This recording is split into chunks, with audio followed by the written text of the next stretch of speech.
We're going to begin it with Brigadier General, retired Anthony Tata. He's also the author of Rogue Threat. General Tata, welcome to the Young Turks. Hi, how are you guys doing? It's Tata, actually. It's one of those good Italian names. So, okay.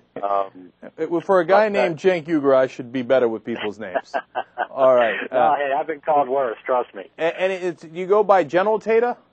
I go by Tony or whatever anybody wants to call me. No, I'm going to stick with General Tata. All right. So we're going to find out today that Barack Obama, we believe, is going to say he's going to want 30,000 more troops in Afghanistan, and that they got an exit strategy for about, it appears, 3 years. Those are the press reports that are out there. Do you think that's the right strategy? Let's start there.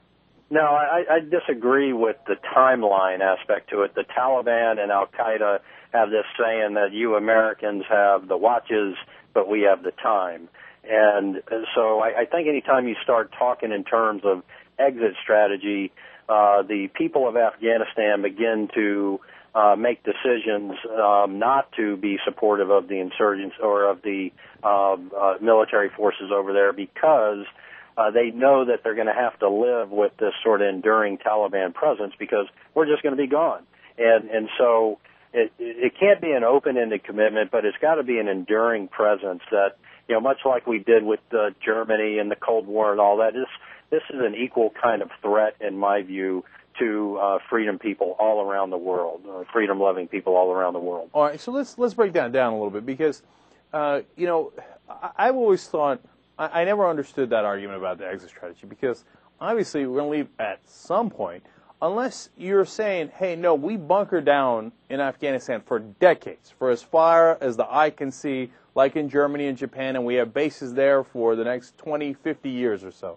Is that the idea? I mean, that seems like an unbelievable commitment to Afghanistan.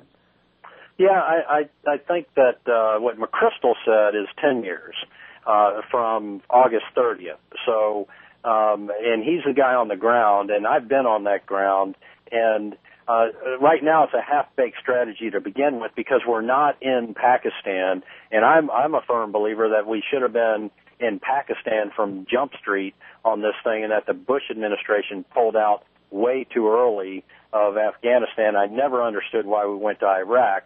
We should have focused in Afghanistan and Pakistan and built our strategy from there because if it's unbelievable that we're going to be in Afghanistan, think about Pakistan and the nuclear state. Think about India, one of the fastest growing nations in the world. This is a traditionally neglected area of the world. It would not be bad to have some troops in Afghanistan, have some force in Afghanistan, and then look in the other direction at Iran. This is a volatile region, and so thinking about this as sort of the new paradigm, where we had Europe in the Cold War and Japan.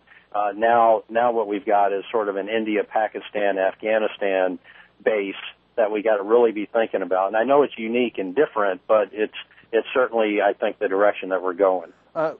And I should make clear that Brigadier General Tata was the Deputy Commanding General of the U.S.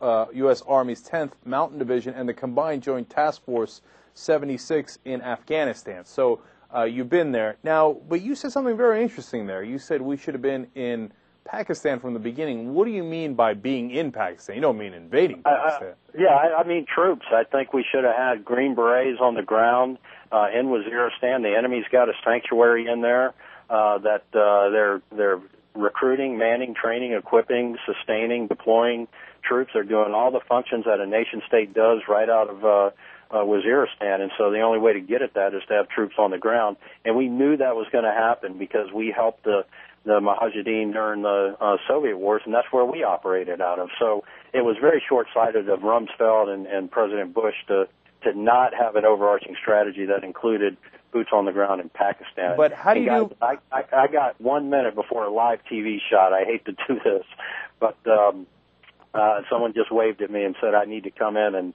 and get ready for a TV show here. All right, then I guess we're going to have to let you go then. All right, Brigadier General Anthony Tata, the author of Rogue Threat, thanks for joining us.